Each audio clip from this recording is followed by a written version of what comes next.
Bom dia a todos e todas. Vamos falar sobre o dia e a noite de ontem na Ucrânia, porque foi bem diferenciada.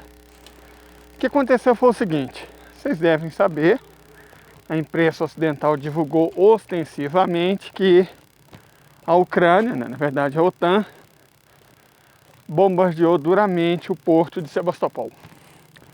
Segundo os ucranianos, vários navios russos foram afundados. Então, ontem veio a resposta. Usando os mesmos navios que os ucranianos disseram que afundaram, a Rússia fez alguns ataques ao território ucraniano. Quer dizer, alguns não. Foi um ataque maciço dos navios, repito, que os ucranianos juravam que tinham afundado.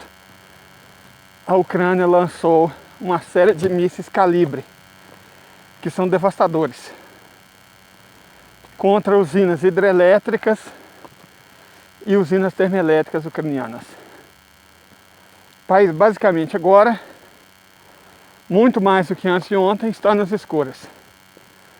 E usando as forças aeroespaciais, a partir dos Tupolev, principalmente o T-160, mas também o T-50,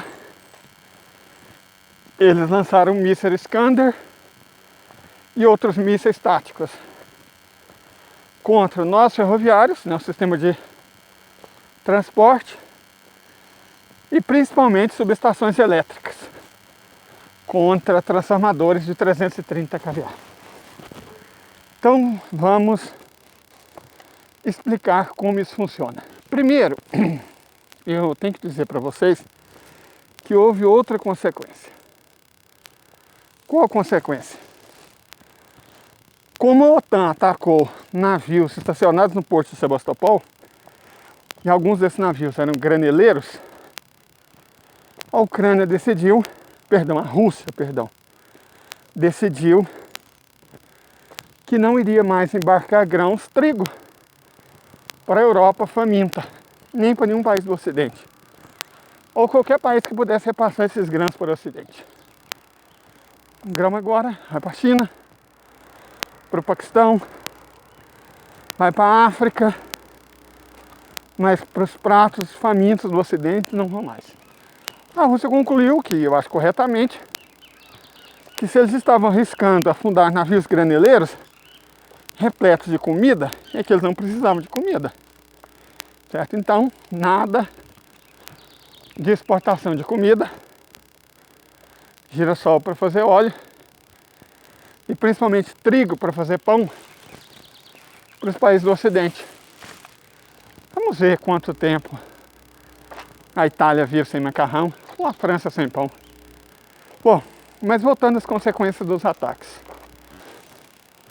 Os ataques de ontem foram maciços e devastadores, certo? Principalmente os dos mísseis calibre contra duas hidrelétricas e algumas usinas termoelétricas. Os dos Iskander foram mais táticos. Nós ferroviários, subestações de energia, transformadores de 330 kVA, no caso de mísseis táticos. O que isso significa? Resumidamente, significa que a Ucrânia, parte importante dela, voltou à Idade Média, sem energia elétrica. Mas o problema, sem energia elétrica, parece um problema menor, né? Estamos sem energia elétrica. Mas não é como uma queda de energia que dura algumas horas. Não. São quedas de energia que, se houvesse peça de substituição, duraria meses, mas nelas não existem. Porque a Ucrânia já esgotou todas as que tinha, não tem mais nenhum. E os países europeus também não tem mais. Aliás, vou contar para vocês um negocinho aqui. O inverno chegou, certo? O inverno meteorológico europeu começa exatamente no dia de hoje. Então, não é que o inverno está chegando. O inverno chegou. E agora? Aí vamos falar das outras consequências de ficar sem energia, que é ficar sem água. Porque a água tem que ser transportada, tem que ser bombeada, certo? E agora como? Não tem energia. E como foi atingido também a estrutura ferroviária, e os trens ucranianos são quase todos elétricos, eles também não têm transporte. O que significa dizer que eles também não têm comida. Quer dizer, até pode ter. Mas como é que vai transportar essa comida das zonas produtoras para as grandes cidades que necessitam se alimentar? Não tem mais como. Mas os mísseis táticos ucranianos também foram utilizados para atingir sistemas de telecomunicações e internet, antenas, correto? Então, grande parte da Ucrânia, de maneira insolúvel para esse ano de 2022, não tem energia elétrica, quer dizer, não tem aquecimento, não tem mais água e não tem mais transporte. A vida sem meio de transporte para levar a sua comida, sem água, sem aquecimento e sem energia elétrica, pode ser muito difícil. Inclusive já estão falando em evacuar Kiev, o que é irrealista. Para onde eles vão levar 2 milhões de pessoas? Para Lvov? E aí vamos falar das cidades atacadas ontem. Kiev foi bombardeada. Kiev, finalmente os russos perderam a paciência e levaram a cidade para a idade da pedra, certo? Ontem Kiev foi bombardeada. Não instalações civis, mas apenas instalações de infraestrutura. Lvov, a capital de fato da Ucrânia, também foi bombardeada. Zaporíжья foi bombardeada. Poltava, Dnepropetrovsk e várias outras cidades ucranianas tiveram estrutura crítica, infraestrutura crítica bombardeada. Certo? Foi a resposta russa aos ataques na Crimeia. Uma resposta que eu ouso dizer proporcional. Aí, bom, vamos relembrar o assunto de ontem. Nós falamos que França e Itália mandaram sistemas antiaéreos poderosos e de alta tecnologia para defender a Ucrânia. Primeiro ponto, não adianta mais, não existe mais o que ser defendido. Foi destruído ontem. Segundo ponto, mas não foi destruído toda, não precisa, gente. Os sistemas de energia caem quando são sobrecarregados. Essa é a ideia do horário de verão. Certo? Impedir que os sistemas energéticos caíssem. O idiota do homem lá que está chorando na banheira não entendeu, mas certamente o presidente Lula vai trazer de volta. Então, gente, vamos explicar novamente. Uma vez que você destruiu, está destruído. Não tem como ser refeito no intervalo de dias ou de semanas. Porque não existe transformadores de reposição. E você não refaz uma ferrovia, a menos que você seja chinês, japonês ou russo, em questão de dias. Certo? Um país sob ataque não refaz uma ferrovia. Tem que primeiro terminar a guerra. Então, o que a Rússia destruiu, está destruído. Esse ano não tem a mínima chance de voltar a funcionar. É para você falar, é só aguentar o inverno. Isso, o inverno meteorológico começou hoje. Então é só aguentar o inverno, né?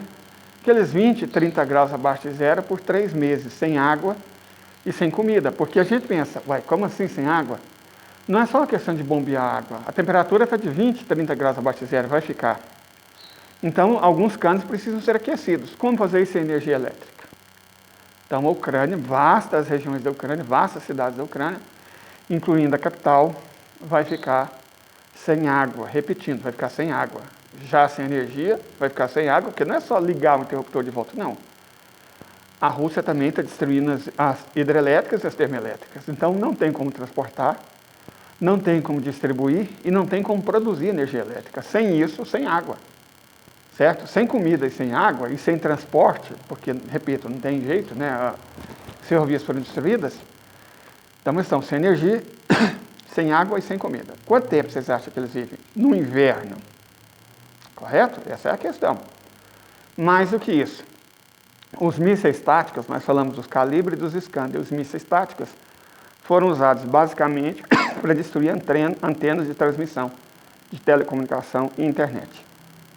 Perfeito? Então um país também está sem telefone, sem celular, sem energia, sem receptores e distribuidores de internet. O que pode ser muito ruim. Muito ruim. A Ucrânia basicamente está voltando à idade da pedra, como a Rússia avisou que faria. O Ocidente quis pagar para ver, bom, está pago. Aí, os sistemas de defesa italianos e franceses. Como eu disse, defender o quê? Defender o quê? Aí vai defender da onde? Como é que ela vai ser transportada dentro da Ucrânia? Sem que os russos façam como sempre fazem, que é destruir antes de ser usado. Pode usar da Romênia, ou, perdão, pode usar desde a Polônia, ou desde algum dos 3 patetas bálticos, Letônia, Estônia e Lituânia. Inclusive a Estônia está adotando leis antirrussas que chegam ao nível do racismo, do tipo sul-africano, na época do apartheid, ou do Estado sionista. Racismo mesmo. E a Federação Russa demonstrou que não tem muita paciência contra quem oprime populações russas. Certo? Então, ela pertence à OTAN, vai ser defendido pelo artigo 5º. Eu já expliquei que esse artigo 5º é uma falácia. É um erro achar que ele defende qualquer coisa. Certo? O país é obrigado a agir. Mas essa ação, como eu disse no outro vídeo, pode ser mandar enviar flores. Ou pode ser dizer que não vai agir, não vai fazer nada. Ou fazer como as autoridades brasileiras, mandar nota de repúdio. Isso entra com uma ação. Tá certo? Então, o artigo 5º não quer dizer nada. Os 3 patetas do Báltico, que juntos têm a população da Paraíba e uma área pouco maior que a do estado do Rio de Janeiro, estão cometendo um erro terrível pelo qual vão pagar muito caro. Certo? E a Polônia, se acha que está segura?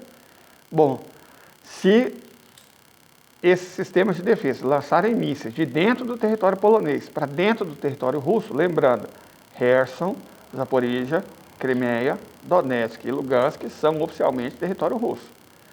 Se algum ataque for lançado contra esses lugares, é ataque contra a Rússia. E a Rússia já respondeu como vai responder.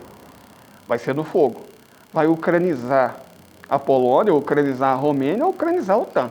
Eles que escolhem. Certo? Se a Eslováquia também tentar, se a Tchequia tentar, esse povo anda muito corajoso, né? Então, vão ser ucranizados. E agora o mundo está vendo o que significa ser ucranizado. Não é mais aquele verbo que significava ser nazificado por batalhões Azov da vida. Aliás, se alguém se lembra do batalhão Azov? Então, daqui a alguns meses vai ser a mesma coisa com o exército ucraniano. Certo? Eles escolheram. Não é uma escolha russa. É uma escolha do Ocidente, é uma escolha da Ucrânia, é uma escolha do Zelensky. Há uma semana das eleições de meio de mandato nos Estados Unidos, eles estão procurando um fato para dizer que estamos destruindo o nosso país, destruindo o nosso povo, destruindo nossa economia, mas pelo menos estamos derrotando os malvados russos. Repito, não estão. Pelo contrário, estão apanhando como bode na horta dos malvados russos. E é isso, essas são basicamente as notícias de hoje. Curtam, sigam a gente, ativem o sininho de notificação. Gente, tudo isso é de graça e ajuda bastante, porque o senhor YouTube não gosta de mim. Os assuntos não são bem aqueles que, né? Eles gostam que sejam comentados. E eu sempre procuro trabalhar com fonte. Então, qualquer coisa é só perguntar. Perfeito? Fiquem bem, paz e bem. Tenham uma ótima manhã, todos vocês.